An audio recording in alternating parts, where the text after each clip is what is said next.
നമസ്കാരം. ഇപിയുടെ ബി.ജെ.പി. പ്രവേശന വാർത്ത കൊടുമ്പിരി കൊണ്ടിരിക്കുകയാണ് ഇപ്പോൾ. പക്ഷേ ഇതിനിടയിൽ മുങ്ങിപ്പോയ മറ്റൊരു വാർത്തയുണ്ട്. അത് ഇടുക്കി മുൻ എം.എൽ.എ. എസ്. രാജേന്ദ്രൻ്റെതായിരുന്നു. പ്രകാശ് ജാവ്ദേക്കറുമായി ചർച്ച നടത്തുക വരെ ചെയ്തിട്ട് പിന്നീട് രാജേന്ദ്രൻ താൻ ബി.ജെ.പിയിലേക്ക് പോകുന്നില്ല എന്നത് വ്യക്തമാക്കി രംഗത്ത് വന്നിരുന്നു. പക്ഷെ അപ്പോഴും ബി.ജെ.പിയിലേക്ക് പോകാനുള്ള മുന്നൊരുക്കങ്ങൾ നടത്തുന്നുണ്ടായിരുന്നു എന്നാണ് മനസ്സിലാക്കേണ്ടത്.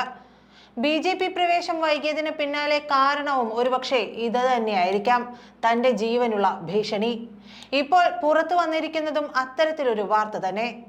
പാർട്ടിയുമായി പിണങ്ങി നിൽക്കുന്ന ദേവികുളം മുൻ എം.എൽ.എ. എസ്. രാജേന്ദ്രനെ ആക്രമിക്കാൻ CPM പദ്ധതിയിട്ടു എന്ന വാർത്തയാണ് ഇപ്പോൾ പുറത്തു വരുന്നത്. പാർട്ടിയെ വെല്ലുവിളിച്ചു നിൽക്കുന്ന ആളെ തല്ലിയൊതുക്കുക എന്നത് തന്നെ ഉദ്ദേശം. സൂക്ഷിക്കണമെന്ന് പാർട്ടിയിലുള്ളവർ രാജേന്ദ്രന് മുന്നറിയിപ്പ് നൽകുകയും ചെയ്തു. തല്ലിയൊതുക്കുകയാണോ ലക്ഷ്യം, അതോ ഇല്ലാതാക്കുകയാണോ എന്നുള്ളതിൽ വ്യക്തത കൈവന്നിട്ടില്ല. തല്ലിയൊതുക്കുക എന്നതിലുപരി CPM-ന് ആളെ തന്നെ ഇല്ലാതാക്കുക എന്ന രാഷ്ട്രീയമാണ് മുന്നിലുള്ളത്. CPM-നും ഇത് സംബന്ധിച്ച വിവരം ലഭിച്ചിട്ടുണ്ടത്രേ. തിരഞ്ഞെടുപ്പ് പൂർത്തിയായതിന് പിന്നാലെ തന്നെ ഉപദ്രവിക്കുന്നത് CPM തുടരുകയാണെന്നാണ് എസ്. രാജേന്ദ്രൻ തന്നെ തുറന്നു പറഞ്ഞിരുന്നത്. ലോക്സഭാ തിരഞ്ഞെടുപ്പ് പൂർത്തിയായതിന് പിന്നാലെ രാജേന്ദ്രന് ഒപ്പം നിൽക്കുന്നവർ എന്ന് കരുതുന്നവർക്കെതിരെ ആക്രമണം അഴിച്ചുവിട്ടിരുന്നു. മൂന്നാർ മാട്ടുപ്പെട്ടി റോഡിൽ കോരടിക്കാട് മണികണ്ഠന്റെ വീട്ടിലെത്തിയ CPM ഗുണ്ടകൾ ആക്രമണം നടത്തുകയും മകൾ മതേശ്വരിയുടെ കൈ തല്ലിയൊടിക്കുകയും ചെയ്തു. CPM തന്നോട് ഉപദ്രവിക്കൽ നയം തുടരുകയാണ്.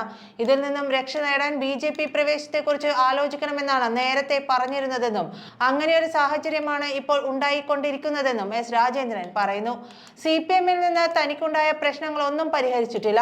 തിരഞ്ഞെടുപ്പിൽ പ്രചാരണത്തിനിറങ്ങാൻ ആരും ആവശ്യപ്പെട്ടിട്ടില്ലെന്നും താനില്ലെങ്കിലും കുഴപ്പമില്ല എന്ന ചിന്തയാണ് CPM-നുള്ളതെന്നും എസ്. രാജേന്ദ്രൻ പറഞ്ഞിരുന്നു.